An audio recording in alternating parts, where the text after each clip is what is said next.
చాటున పిందెను చూస్తా, సోకు తీగలో పండును కోస్తా, నువ్వొస్తే కప్పిస్తా ముద్దుల ముంతమ్మో.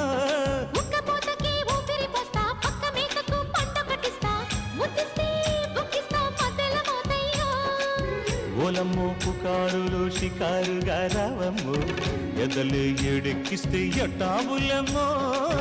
ఊరయ్యో బజారులో మజాలకి రానయ్యో, పగలే పక్కెక్కిస్తే తంటాలేవయ్యో. మిట్టిల మీదున్న మిస్సమ్మయ్య సంటే వడ్డీలతో పాటు ఒళ్ళోకి వస్తు